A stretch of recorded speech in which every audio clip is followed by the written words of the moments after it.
तर दृश्य आपण पुढारी न्यूजवरती पाहतोय। त्या ठिकाणी शरद पवार यांच्या हस्ते हा पुरस्कार प्रदान करण्यात आला आहे। राजधानी दिल्लीमध्ये शरद पवार यांच्या हस्ते उपमुख्यमंत्री एकनाथ शिंदेंना पुरस्कार प्रदान करण्यात आला आहे। महाजी शिंदे राष्ट्रगौरव पुरस्काराचं वितरण यावेळी करण्यात आलं। थोर क्रिकेटपटू सदाशिव शिंदे यांचे ते जावई आहेत। शेवटी शिंदे सगळे आले। सदू शिंदे भारताचे प्रसिद्ध स्पिन बॉलर होते। त्यांची गुगली भल्या भल्यांना कळत नसे आणि कधी क्लीन बोल्ड होत असे कळायचं नाही। काय 2,50,00,000 पवार साहेबांची देखील राजकारणातली गुगली सुद्धा अनेकांना कळत नाही। कधी कधी बाजूला बसलेल्या लोकांची किंवा बसवलेल्या लोकांची गुगली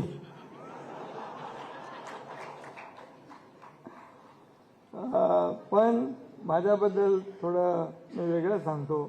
माझे आणि पवार साहेबांचे अगदी प्रेमाचे आणि जिव्हाळ्याचे संबंध आहेत। त्यांनी आजवर मला कधी गुगली टाकली नाही आणि यापुढे टाकणार नाहीत असा विश्वास आहे। खरं म्हणजे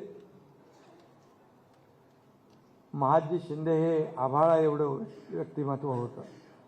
ते महाप्रतापी रणधुरंदर होते, मुरलेले मुत्सद्दी होते, जलकल्याणाची दृष्टी असलेले राज्यकर्ते होते। ते आदर्श शासकही होते, सेनापती होते, कुशल योद्धे होते। खऱ्या अर्थाने ते महानायक होते आणि त्यांच्यामुळेच मराठा साम्राज्याला स्थैर्य लाभलं।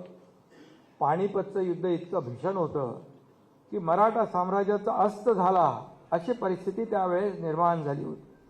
कुठे आशीचा किरण